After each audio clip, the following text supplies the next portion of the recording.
शेतामध्ये पाऊल टाकल्याच भेंडीची अवस्था बघून मला छोटीशी गोष्ट मनात आली आणि तुमच्यापर्यंत पोहोचवा वाटली मित्रांनो। नमस्कार मित्रांनो, कसं का चाललंय, बरं आहे का? सकाळी सकाळी शेतात आलोय तुम्हाला काहीतरी महत्त्वाची गोष्ट सांगण्यासाठी। आपल्या कामाचीच आहे तर तुम्ही काळजीपूर्वक फक्त ऐका, 2च मिनिटांसाठी सांगणार आहे मी। आता पाठीमागे तुम्हाला जी भेंडी दिसत आहे याला पाण्याची कमतरता आहे। आपण याला बराच खर्च केलाय, फवारणी औषध वगैरे सगळं, खत पाणी त्याचं व्यवस्थापन असेल, ठिबक सिंचन असेल, बराच आपण या ठिकाणी खर्च केला मित्रांनो। पण आतापर्यंत त्याचा 20% पण खर्च आपल्याला निघून नाही आलाय, कारण पाण्याची आपल्याकडे कमतरता आहे आणि ऊन दिवसेंदिवस वाढत आहे। आता एप्रिल महिना चालू मित्रांनो आणि अजून आपल्याला 1 ते 1.5 महिना अशी वाट बघायची, म्हणजे पहिला पाऊस पडेपर्यंत आपल्याला काहीतरी पोटा पाण्यासाठी आपल्या शेतीमध्ये काहीतरी उगवणं गरजेचं आहे मित्रांनो। आपल्याकडे पाणी एकदम कमी प्रमाणात आहे आणि हे पाणी मित्रांनो आता या भेंडीला पुरतच नाही, म्हणजे आपण केलेला खर्च पूर्ण वाया गेल्याच जमा झालाय। तर मित्रांनो आता येऊत मुद्द्यावर।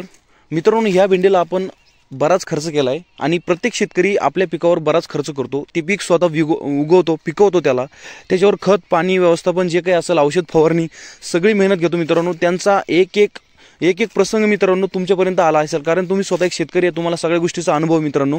रात त्याला दिसत नाही, पहाट त्याला दिसत नाही, दिवस रात्र मित्रांनो तो आपल्या शेतीमध्ये आपल्या पिकासाठी कष्ट करत असतो आणि ज्यावेळेस हेच पीक आपल्या बाजारपेठेत जातं मित्रांनो, आता तिथून पुढचा विचार तुमच्या मनात आलाच असेल की तिथून पुढे शेतकऱ्यासोबत काय घडतं। एवढी सगळी खत फवारणी करून आम्ही एक दिवस आपल्या भेंडीमध्ये आपल्याला 4 कॅरेट माल निघाला मित्रांनो। एका कॅरेटमध्ये 12 ते 13 किलो भेंडी बसते।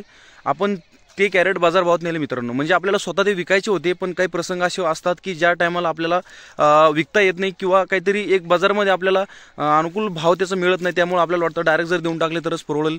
पण मित्रांनो अशी अवस्था तुम्ही करू नका, आमच्यासोबत ती घडली आहे म्हणून तुमच्यापर्यंत आणायचा मला एक विचार वाटला मित्रांनो। त्याला 200 रुपये 100 रुपये 150 रुपये कॅरेटना पूर्ण मागू लागले।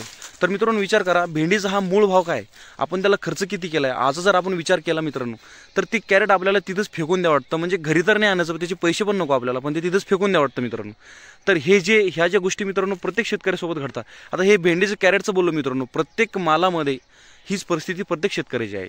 शेतकऱ्याकडे पाण्याची कमतरता असो किंवा त्याची मेहनतीची कमतरता असो मित्रांनो, सगळ्या प्रकारचा खर्च करून शेतकरी बसलाय आणि इतका खर्च करून सुद्धा ज्यावेळेस तो माल बाजारपेठेत शेतकरी नेतो ना, तर त्याच्यासोबत प्रसंग असे घडतात मित्रांनो, जेणेकरून त्याला पुढच्या ज्या वाटचालीची जी एक चिंता आहे ना, ती चिंता वाटायला लागते मित्र। आता आपल्या एवढ्या पूर्ण प्लॉटमध्ये 2 कॅरेट सुद्धा माल निघत नाही मित्रांनो, कारण आपल्याकडे पाण्याची एकदम 0% कमतरता झाली आहे। आपल्याकडे पाण्याचं प्रमाण काहीच नाही आहे, आपल्याकडे पाण्याचा साठा सुद्धा नाही मित्रांनो। आणि आमच्या भागामध्ये या ठिकाणी कुठं नदी तलाव काहीचा सपोर्ट नाही आहे, त्यामुळे आमच्या विहिरीला पाण्याचं प्रमाण 0 आहे।